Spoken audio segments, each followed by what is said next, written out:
Bonjour tout le monde, bienvenue au podcast On se donne à la Fondation Santé Outaouais. J'ai tendance encore à dire trop souvent Fondation Santé Gatineau. On a changé de nom officiellement depuis le 16 septembre.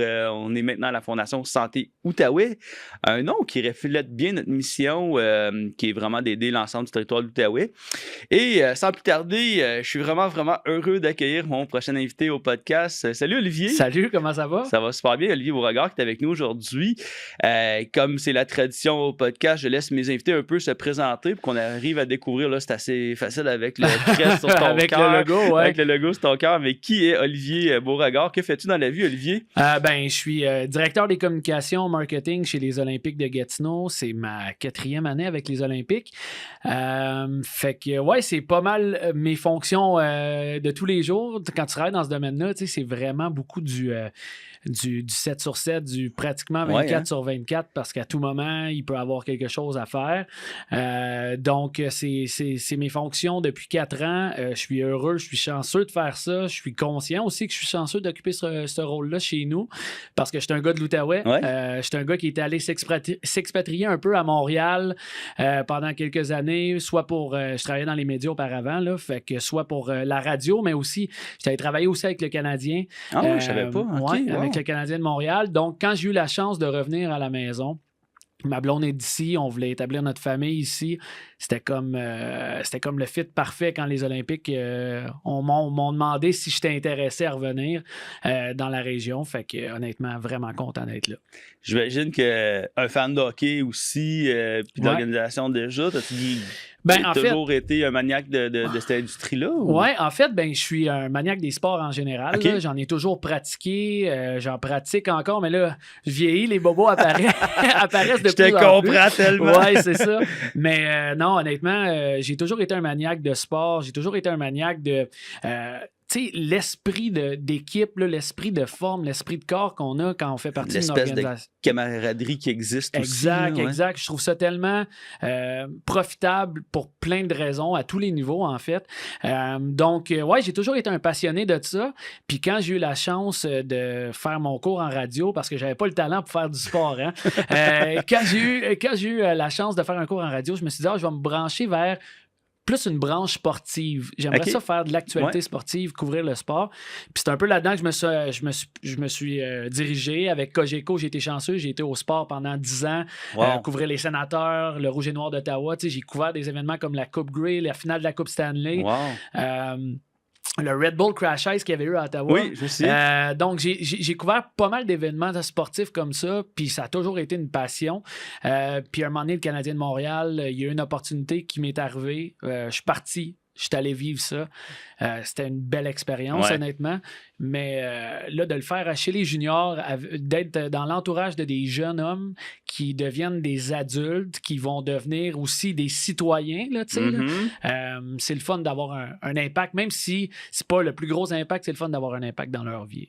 C'est le fun, c'est que souvent quelque chose que tu me répètes pratiquement à chaque fois qu'on se rencontre, c'est ce genre de privilège-là que vous avez d'être dans un côté très formateur pour ces jeunes hommes-là. Là. On parle des joueurs des Olympiques qui ont entre 16 et 20 ans. Et 20 ans. T'es encore tout jeune, tu sais. Je regarde mes enfants, là, il y en a qui sont là-dedans présentement. C'est là aussi qu'il y a beaucoup de choses dans la vie qui au niveau de nos valeurs, au niveau de nos repères, qui se développent. Là, puis vous êtes là à vivre 24/7 pas mal. Oui, c'est ça, exact. Avec ces jeunes-là. Puis vous avez un rôle d'organisation à bien les partir pour la suite des choses. Ben absolument. Puis tu sais, avant d'en faire des joueurs de hockey, parce que majoritairement, ils ne joueront pas tous dans la Ligue nationale, puis leur carrière va s'arrêter pas mal au niveau junior. Notre objectif commun, là, c'est d'en faire des bons citoyens. C'est d'en faire des... tu sais, de réussir à l'école. C'est pour ça que la Ligue met autant d'efforts dans les résultats scolaires, met autant d'importance aux résultats scolaires. C'est pour ça qu'on a des conseillers pédagogiques au sein de l'équipe, parce qu'on sait qu'avec les voyages sur la route, tu sais, c'est un calendrier presque de pro. C'est 60 quelques matchs. Cette année, 64. Avec des distances quand même assez loin. On va à Halifax, là, à un moment donné, les devoirs, les études, etc. Donc, pour nous, c'est important de valoriser cet aspect-là parce qu'éventuellement, quand ils vont tomber dans le marché de la vraie vie qu'on appelle, là, le marché du travail, de retourner à la maison dans le day-to-day, à un moment donné, il va falloir que tu sois capable de partir de tes propres ailes. Puis quand ils arrivent chez nous à 16 ans, là, le hockey, c'est tout ce qu'ils ont connu. Ouais. C'est tout ça qu'ils ont connu. Ils connaissent pas nécessairement les à côté. Ils ont toujours été, puis il faut le dire, privilégiés parce qu'ils ont toujours eu le support nécessaire. Ils ont toujours eu, si tu veux, le petit coup de pouce supplémentaire que c'est pas tout le monde qui a accès à ça. Ouais, c'est vrai. Fait que nous, oui, c'est de leur donner encore ça, mais c'est aussi de leur dire, soyez conscients de ce que vous faites. Puis à partir du moment où ce que vous êtes conscient de ce que vous faites, redonnez aussi aux gens alentour de vous. Puis c'est la raison pour laquelle les équipes juniors, on veut s'impliquer autant dans la communauté, c'est parce qu'on prépare la relève de la citoyenneté. Ben écoute, tu mets bien la table pour le sujet du podcast aujourd'hui. Parlons justement de cette implication-là dans la communauté. Nous, ça fait quand même la fondation, là, pas nécessairement nous deux, mais nous, ça fait quand même depuis que tu étais avec l'organisation, depuis 4 ans qu'on travaille ensemble. Ça ne fait qu'aller, je crois, de projets en projet, on va en parler là, parce qu'il y en a d'autres qui s'ajoutent à chaque année. Je trouve ça merveilleux. Mais oui, ça a un impact. Puis je pense que le lien qu'on fait avec la Fondation Santé Outaouais et les Olympiques, c'est justement cette trame-là que tu viens de bien définir, là, qui est cette implication-là dans la communauté, parce que c'est pas juste l'organisation, c'est les joueurs eux-mêmes, c'est tout ce qui gravite dans votre organisation qui s'implique. Puis je pense que c'est vraiment ça qui est intéressant quand je pense à la Fondation et les Olympiques de Gatineau.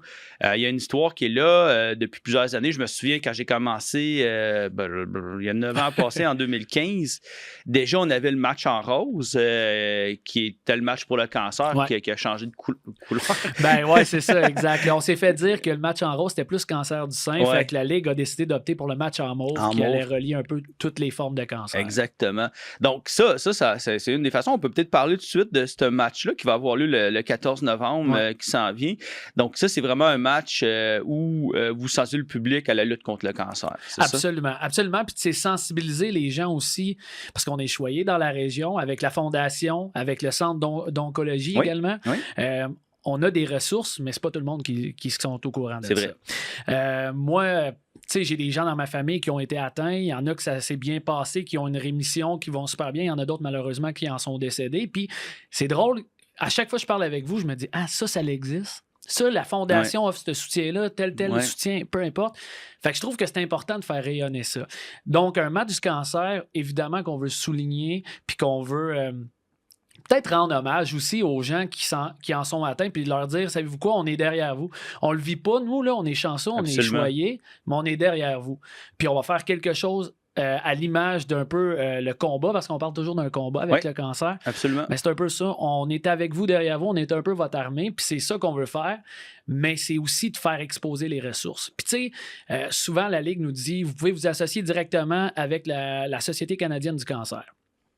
Évidemment qu'on peut le faire, mais moi, je trouve que c'est pas mal plus intéressant de s'associer avec un organisme de ta région. Ben oui, localement. Ben oui, absolument. Puis qui va pouvoir justement faire parler de lui, faire parler d'elle plutôt, puis de dire...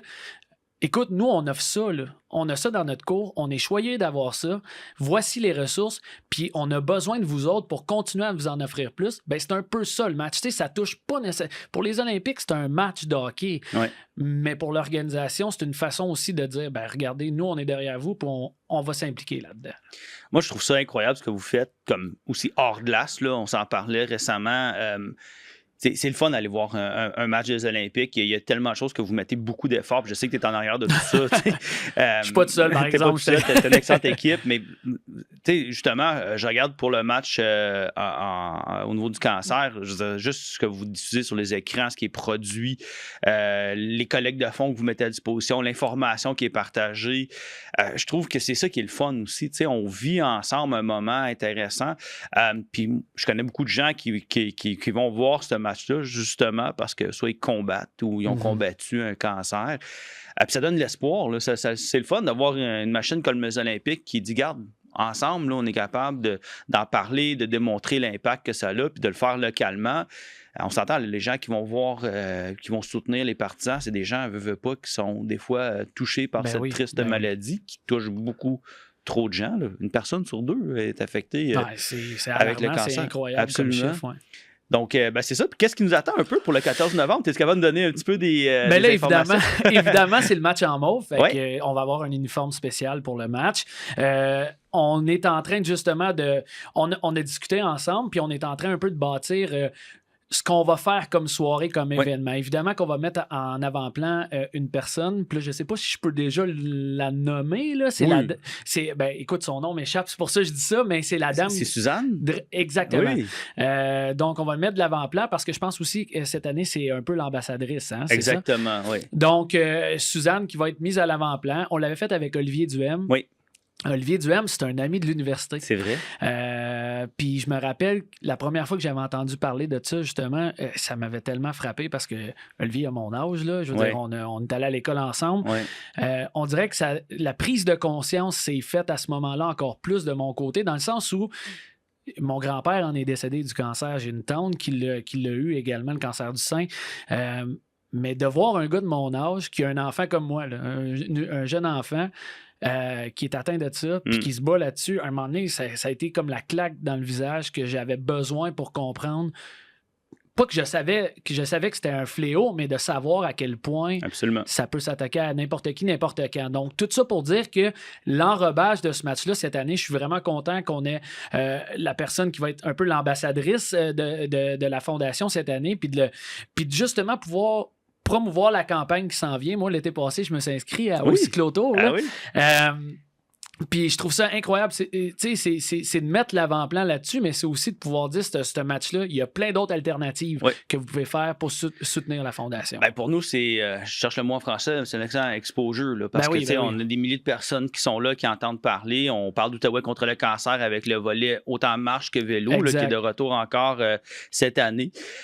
Suzanne Crête, qui est notre ambassadrice, toujours avec Olivier là, pour Outaouais contre le cancer, mais Suzanne Crête, c'est la personne qu'on fait référence, qui sont d'ailleurs venus tous les deux au podcast. Oui, j'ai vu Olivier, ouais. Puis des histoires quand même incroyables qui nous partagent. Mais encore récemment, j'ai quelqu'un de très, très proche de moi qui m'a annoncé la semaine dernière qui venait d'avoir un diagnostic de cancer. C'est plate, mais je pense que ce que les Olympiques font, et il ne faut pas le surestimer, là, c'est que sous-estimer, excuse-moi, c'est que pour connaître beaucoup de gens, malheureusement, qui sont touchés avec cette maladie-là, le support de tout le monde qui gravite autour d'eux est super important. Puis c'est quand même le fun, ce que vous créez comme atmosphère. Je sais, pour avoir accompagné des gens pour faire une mise au jeu protocolaire, là, qui est souvent un peu comme ça que le match va commencer. Oui, exact. Puis ça va être un peu le même principe, Il y a comme une vibe incroyable là, qui se produit à ce moment-là, puis ça fait du bien pour tous ceux qui sont là-dedans. Dire, regarde, vous n'êtes pas seuls, on est là avec vous, on est là en pensée. Et ça vaut beaucoup, je pense, pour ces gens-là, ce genre de choses-là. Puis bravo aux Olympiques de le faire localement, puis de tenir à aider localement. Là, c'est vraiment apprécié. Mais tu sais quoi, dans tout ça, moi, là où je lève mon chapeau surtout, c'est aux gens qui le vivent, qui viennent, qui se portent volontaires pour venir faire cette fameuse mise au jeu protocolaire-là, qui, des fois, ça doit prendre beaucoup de courage, selon moi, pour quand tu es dans une situation comme ça, quand probablement qu'il y a des moments où ça ne te tente plus là, de faire parler de toi puis d'avoir le spotlight sur ça, de prendre ce moment-là, si tu veux, où on te dit « on est avec toi », félicitations à eux de le faire, parce que moi, les dernières années où on le fait ensemble, c'est un moment qui est vraiment émotif. C'est un moment que quand il arrive sur le tapis, que Serge Côté fait son annonce, souvent on a une petite vidéo aussi avant ça qui explique un peu le processus derrière ça.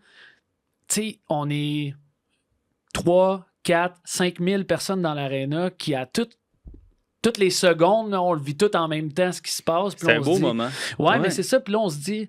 OK, la même prise de conscience que moi j'ai, là, tout le monde là ici. Fait que c'est ça qu'on veut créer un peu. Écoute, à chaque fois, tu me ramènes à des moments que j'ai vécu. Je me souviens, entre autres, un moment où on avait fait un match, je pense qu'il y a 2 ans, on l'avait fait... on sortait de la pandémie, là, puis on avait fait un match où on avait invité, je ne sais pas combien de milliers d'employés du CIS là, pour les remercier d'avoir passé à travers ces moments-là. Puis, c'était malade parce qu'en même temps, je me rappelle qu'on on avait pris des images de toutes les équipes à travers la région de l'Outaouais qui travaillaient pendant la crise.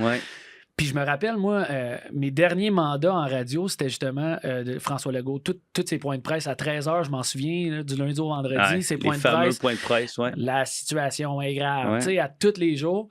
Puis je me souviens de voir les équipes travailler, puis je me disais...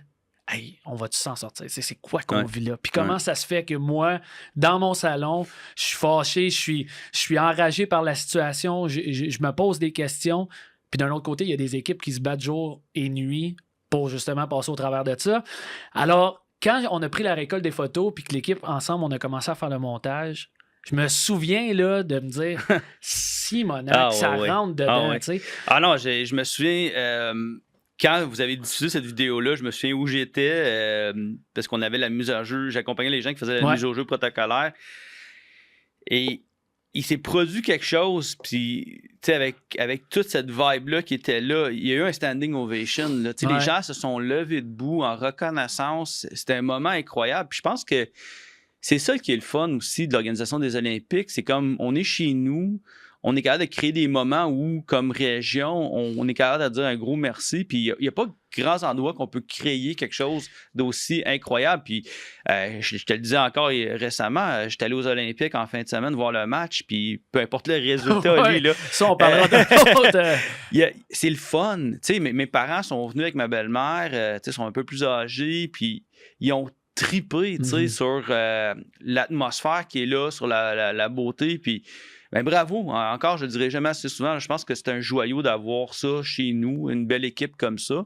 Mais vous pourriez bien juste vous focusser sur le hockey puis le développement des joueurs, mais vous faites aussi ce volet-là dans la communauté qui est incroyable. Mais passer à côté de ça, on passera à côté de la traque. De passer à côté de toute cette implication-là. Puis je veux juste rajouter quelque chose sur ce que tu as dit, parce que tu disais de voir tout le monde être un peu ensemble, un genre de get-together pendant un match. Ben oui. C'est tellement facile de critiquer le système de santé. On en entend parler à tous les jours, puis le monde critique, puis c'est long, puis ci, puis ça. Ouais. Mais à ce moment-là, on dirait que cette journée-là, en tout cas, tout le monde était comme hey, une chance que vous êtes là. C'est vrai, t'as bien raison. En parlant d'implication, il y a un autre match que je peux peut-être tout de suite mentionner tout de suite, une autre date qui va être le fun, là, le 2 février 2024, 25, mon doux, je suis encore on va être rendu en 2025 en février. Tu veux-tu nous parler un petit peu de ce match-là qui va être le match des super-héros / DPJ? Vraiment excité, c'est la première année qu'on va le faire. Je sais qu'il y a d'autres équipes dans la ligue qui l'ont fait, mais il n'y avait pas nécessairement d'association. C'est-à-dire qu'il y avait un chandail un peu à l'image de Superman, de Spider-Man, peu importe. Je trouvais que c'était un beau clin d'œil, mais souvent, c'était associé à un encan. Tu sais, après ça, la vente de chandail. Ouais. Nous, cette année, ce qu'on s'est dit, c'est OK, on aimerait ça, faire le match des super-héros, mais qu'est-ce qu'on peut faire? Avec qui on peut s'associer? Puis là, c'est drôle parce qu'on a brainstormé ensemble. Oui, c'est vrai. Puis à un moment donné, tu m'es arrivé avec... Tu as commencé à me parler de la DPJ, puis j'ai fait... Ben, tabarouette. Le fit est trop parfait. Avec les enfants. Le fit est trop parfait. Parce que ce match-là, c'est ce qu'on va faire. On va mettre d'avant-plan un peu la DPJ de l'Outaouais, de pouvoir leur dire, oui, merci, mais aussi, voici ce qu'on a dans la région. Voici des jeunes qui n'ont peut-être pas la chance de vivre des moments comme ça. Absolument. Juste une sortie des fois qui te fait oublier tout le reste de ta vie, de venir voir un match. Puis là, c'est là que les gars vont avoir, des chandails de super-héros. On peut l'annoncer. Cool, On est en train justement de brainstormer sur quel super-héros peut fonctionner le plus avec nous. Mais tout ça pour dire qu'on veut vraiment, ce match-là, créer une ambiance familiale, oui, mais surtout... rassembleur auprès des enfants. On veut montrer justement que ça devrait être notre priorité en tant que société aussi. Là. Puis que la DPJ qui est avec nous, ce match-là va être à l'honneur, puis on va les mettre, c'est sûr, à 100% sur un piédestal parce que je pense qu'ils méritent d'avoir cette place-là pour ce match-là. Puis là, il faut absolument, je dis quelque chose d'important ici, là, on l'a jamais, je pense, dit publiquement, puis je pense que les gens vont comprendre pourquoi, mais ça fait quand même plusieurs années que les Olympiques nous donnent des billets pour les enfants de la DPJ. On a plusieurs jeunes qui sont en centre, qui malheureusement, on comprend, là, il y a des situations pas faciles. Puis, avec un partenariat, là, puis ça a été un oui catégorique tout en partant. Les Olympiques nous offraient des genres de billets flex là, qu'on pouvait amener des enfants. Et là, ce qu'on a appris cette année, c'est que la Ligue... Ils font, hey, ça serait une bonne idée, on va faire ça à l'échelle du Québec. Puis là, nous, on est comme, hey, en Outaouais, on le faisait déjà. C'est ça, on est un peu, on peut se donner une petite tape dans le dos, mais on est un peu précurseur par rapport à ça parce que tu as vu un peu la même nouvelle que moi. Là. Moi, j'avais aucune idée que ça s'en venait. J'ai reçu le communiqué de la Ligue, puis je me suis dit, tabarouette. Finalement, on est dans la bonne direction. Mais puis je suis content parce que la Ligue, c'est le même mandat un peu, là, c'est de s'impliquer auprès de sa communauté. Puis c'est le fun parce qu'avec les enfants, sais, ça fait une couple d'années qu'on fait ça, mais le match des toutous qu'on a dans le temps des fêtes, Oui. là, où ce qu'on dit au premier but, tout le monde, vous lancez votre toutou sur la glace. Bon, on a un beau partenariat avec la police de Gatineau qui, eux, ramassent les toutous, vont les faire nettoyer chez un nettoyeur qui est un peu en partenariat avec nous, chez les Olympiques. Là. Puis après ça, on les amène justement. Puis quand les policiers font des interventions auprès des enfants, qui vont justement chercher des enfants dans des cas de situations X, Y, Z, mais ces toutous-là, ça a l'air que ça leur sert de réconfort. Absolument. Puis ils les donnent comme ça. Wow. Parce que c'est correct de faire un match de toutou puis de dire aux gens, mais qu'est-ce qu'on faisait après avec? Ben c'est ça la question qu'on s'est posée. On fait quoi avec ça après ça? Puis nous, on fait des paniers de Noël aussi. On travaille avec Moisson Outaouais pour le temps des fêtes. Puis là, on s'est dit, c'est quoi? On va se garder des toutous pour donner ça aux policiers. Puis sur leurs interventions, ils vont donner ça. Fait que, tu sais, tout est dans tout un peu, là, c'est que ça revient toujours à on fait un match thématique, on sort notre calendrier thématique, puis derrière ça, qu'est-ce qu'on peut faire pour aller attirer, donner un peu plus que juste un match. Là, tu m'ouvres la porte, là, tu parles de Noël, il y a quelque chose de vraiment intéressant qu'on est en train de préparer justement. Ça, je pense que c'est une des affaires qui est vraiment touchante pour les joueurs eux-mêmes. Là. C'est une visite qu'on organise à l'hôpital de Gatineau en pédiatrie. Oui, ça c'est...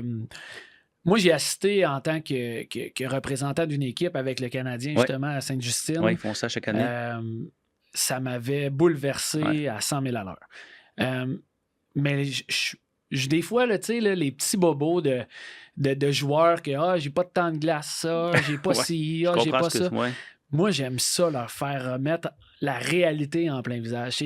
Là, c'est correct que c'est inspirant pour eux. Exactement. Mais quand tu arrives dans une situation comme ça, devant des enfants, puis que tu vois la réalité, puis aussi en tant que joueur, que tu as un statut, là, un statut X, que tu viennes les voir, puis qu'eux, ça peut leur faire du bien. Là. Ce moment-là, c'est une des plus belles prises de conscience pour nos gars. Puis c'est également un super beau moment, je pense, pour les jeunes en pédiatrie, de juste avoir la visite de gars qui peuvent pas malheureusement être partout à la fois, mais que là, cette fois-ci, on leur dit, là, c'est là, puis c'est la concentration qui est là. J'ai hâte de le faire. En même temps, tu sais, je te disais d'entrée de jeu tantôt, je suis papa d'une jeune fille qui a 2 ans. Là. Je peux pas m'imaginer des situations comme ça. Fait que de pouvoir... Puis tu sais, moi, ma fille, j'ai été chanceux, là. Ma fille est née avec un syndrome, puis ça a été compliqué à la naissance, puis tout ça, puis ça a duré 1 mois et demi. Puis on a eu des soins incroyables en soins intensifs. Puis je me dis, même là, ce moment-là, c'est pas nécessairement... Oui, c'est sûr qu'on vise les enfants, puis c'est de leur offrir un moment de bonheur, mais c'est aussi un petit clin d'œil à tous ceux et celles qui travaillent en pédiatrie.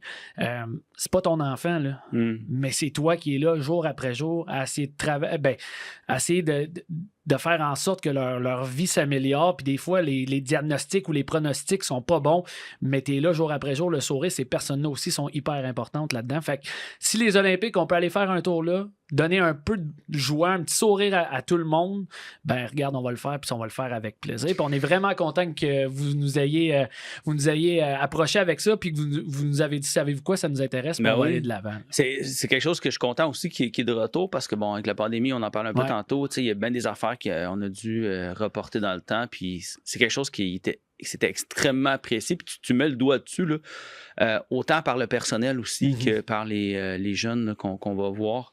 Je me souviens d'avoir fait une visite à un moment donné, puis c'est incroyable. Je veux dire, ils ont une résilience, ils ont une leçon de vie incroyable. Puis c'est vrai que le lien, pour ces jeunes-là, de le comprendre, ce côté-là, c'est vrai, là, je me suis blessé, j'ai pas de temps de classe, comme tu disais, j'ai pas... mais le remettre en perspective, puis ça, c'est des jeunes héros, là, les jeunes qu'on voit, puis le combat qu'ils mènent, puis c'est très, très, très inspirant. Puis je pense que c'est autant que vous venez là avec un geste de donner aux enfants, vous allez recevoir énormément aussi comme organisation de ces enfants-là. Puis moi, qu'est-ce que je souhaite le plus là, quand on va sortir de là, c'est que mes joueurs disent je suis bouleversé. Puis je vais arrêter de me plaindre pour X, Y, Z. C'est cette prise de conscience-là qui est importante pour des athlètes, c'est de dire on est des privilégiés, on fait ce qu'on aime, je peux pratiquer le sport parce que je suis en santé. Puis, des fois, tu as le droit là, de ne pas apprécier, comme je te disais tantôt, ton temps de glace ou peu importe, ça fait partie d'un athlète, mais de réaliser que, hey, c'est pas la fin du monde. Ah, c'est ça, t'as raison. C'est pas la fin du monde. Puis il y a des choses, malheureusement, qui sont plus graves que, pas mal que ça plus grave. dans la vie. Exact. Mais on revient à la base, vous formez ces jeunes de 16 à 20 ans-là d'une façon incroyable, puis bravo, parce que je pense que c'est aussi ça qui est le fun pour ces jeunes-là, c'est tout le programme que vous mettez en œuvre. C'est juste avec nous, ce qu'on est en train de parler aujourd'hui, je pense que n'importe qui nous écoute dirait hey, j'aimerais ça que mes propres enfants fassent ce processus-là. Ben, tu sais, je te parlais tantôt du côté qui, moi, m'attirait beaucoup dans une équipe, c'est le côté, justement, équipe, esprit de corps, etc. Sur 24-25 joueurs, il y en a toujours d'autres qu'il faut que tu ramènes à l'ordre. Puis ça, c'est normal. C'est comme dans une classe à l'école. Je veux dire, éventuellement, il y en a d'autres qui sont un petit peu plus, tu sais, plus la corde vers la gauche, d'autres vers la droite, tu sais. Mais au final, c'est si tu es capable de leur avoir inculqué des choses, nous, là, notre mission va être faite. Si on est capable d'en faire des joueurs de hockey qui vont jouer au prochain niveau, tant mieux, parce que c'est des athlètes qui aspirent à ça. Mais si ça n'arrive pas, il y a une vie après ça. Là. Je me souviens, une petite anecdote intéressante. Je me souviens, à un moment donné, Daniel Brière était venu faire un don à la Fondation au niveau du centre pédiatrique. Puis, il se rappelait d'être venu là quand il était joueur. À quel point ça marque. Ça l'avait marqué. Puis, tu sais, il a continué, puis il continue de le faire, de s'impliquer dans cette façon-là. Il l'a fait pour plusieurs années, d'ailleurs. Ça nous a permis de faire des investissements colossaux, là, surtout dans les soins intensifs au niveau de la clientèle enfant. Là. Mais tu peux voir, tu sais, juste dans un exemple de quelqu'un de Gatineau comme Daniel, qui est très inspirant, puis qui continue, je suis sûr, dans ses fonctions aujourd'hui, de l'amener à ses joueurs. C'est pas rien, tu sais, je pense que on a à éduquer nos jeunes de la bonne façon, puis les Olympiques l'ont bien compris, ça, comment le faire, puis ben bravo à vous et à votre organisation de le faire. Ben, merci beaucoup.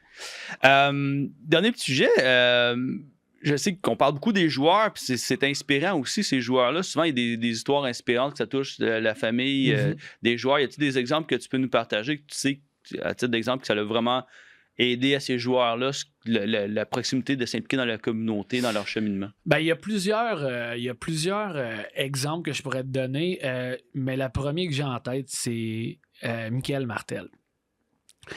C'est incroyable ce qu'il a fait. Il y avait un projet à faire, dans le fond, puis c'était de trouver une façon de s'investir. Puis là, je veux pas nécessairement dire n'importe quoi, là, mais je vais te dire les grandes lignes. Michael devait trouver une façon de s'investir dans sa communauté. Il a décidé de s'investir auprès de la trisomie. Wow. Il a décidé de partir une marque de vêtements qu'il allait faire lui-même, son propre branding. Ben voyons donc, wow. Puis que sur chaque item vendu, il allait remettre l'argent à la fondation de la trisomie 21. Non seulement ça a été un succès phénoménal, parce que c'est, dans le fond, comment ça a commencé. Ça a commencé quand il était à Rimouski. C'est un gars de Gatineau, Michael. Ça a commencé à Rimouski, puis quand il a été changé justement chez les Olympiques, ben lui, il a poursuivi ça parce qu'il y avait un petit gars là-bas qui était un fan numéro 1 de l'Océanique, qui était atteint justement de la trisomie 21. Michael, c'était son idole.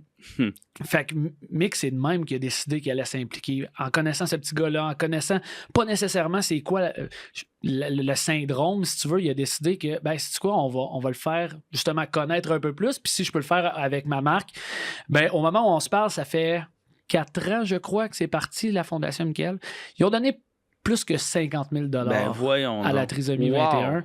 Puis sa business roule comme ça n'a pas de bon sens. Ils ont réussi à vendre à rentrer chez des magasins comme Sport Expert, etc. Wow. Mais le mandat demeure toujours le même.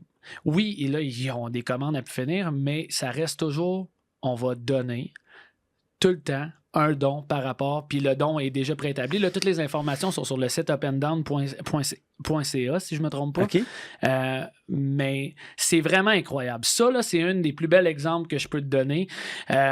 Puis aujourd'hui, comme je dis, je suis tellement fier que ce gars-là continue. Il a fait ses études en technique policière, puis là, il a comme décidé de prendre une pause après la fin de son deck en se disant... Mais là, c'est parce que ça va bien, je veux pas arrêter, mais il faut que je mette plus de temps si je veux que ça continue. Donc, il continue, puis en tout cas, je trouve ça merveilleux que ça se poursuive de cette façon-là.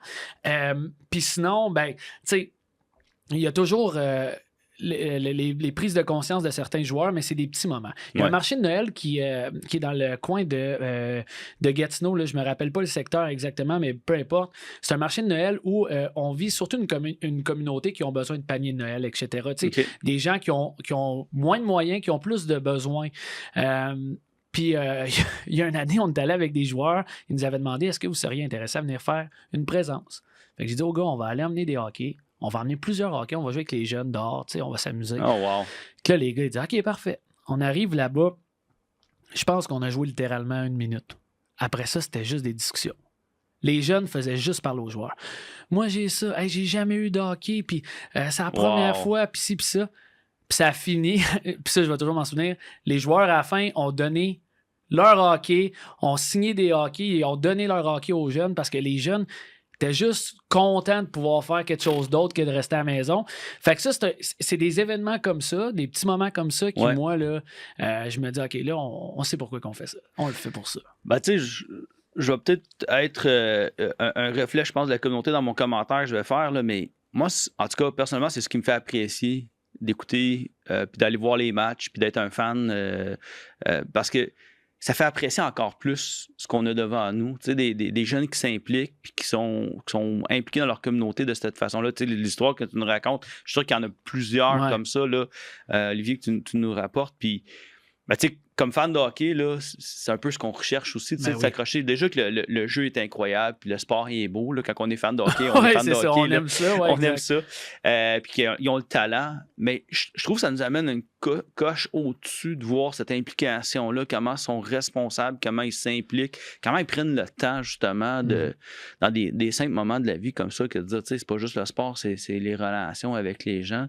Puis ben bravo, puis merci beaucoup de nous faire voir tout ça à la Fondation. Merci de nous amener aussi dans ce monde-là, puis de le partager avec vous. Moi, c'est comme ça que je le vois. Je pense que la relation est excellente des deux côtés. Ben oui, absolument. Nous, on se compte choyer de pouvoir faire partie, justement, de votre campagne, si je peux dire ça même. C'est d'un peu d'être dans l'équipe qui va soutenir votre campagne avec vous. Honnêtement, c'est un grand privilège, puis c'est un beau partenariat. On est vraiment content de faire ça. Ben merci. Puis je rappelle les dates là, pour les gens qui nous écoutent. Le 14 novembre 2024, bien 2024, le match contre le cancer. Le 2 février 2025. Dans mes notes, j'avais écrit 2024, c'est bien drôle. Le 2 février 2025, match super-héros DPJ aussi. Donc, venez en grand nombre. On va essayer de remplir ça, le centre Slush Poppy, cette journée-là. Puis on va être présent naturellement avec toi. Puis ben, dans tout ce qui va se produire autour, qui va graviter autour, absolument. Ça va nous faire plaisir. Autant sur vos plateformes que sur celles des Olympiques. On essaie de distribuer le plus d'informations possible d'ici ces dates-là. Fait que, merci à toi, Jean. Merci beaucoup. Ben écoute, merci à vous. Puis comme tu disais tantôt, le partenariat est important. Puis la Fondation, c'est de s'impliquer avec des partenaires de notre communauté. Puis je trouve qu'aujourd'hui, c'est un excellent, parfait exemple d'un partenariat incroyable qui est l'Organisation des Olympiques. Puis merci d'être passé au podcast aujourd'hui. Un grand merci. Merci. Merci à vous d'avoir été à l'écoute. Comme je le dis à chaque semaine, prenez le temps de partager, commenter. Ça nous fait plaisir de vous entendre et de propager ça à travers les univers des médias sociaux. Vous avez aimé, liker, puis continuez de le partager et de le faire vivre à travers tous ceux que vous connaissez. Merci, Oli, de ta présence. Merci beaucoup. Et à vous, bonne journée. Merci. À bientôt.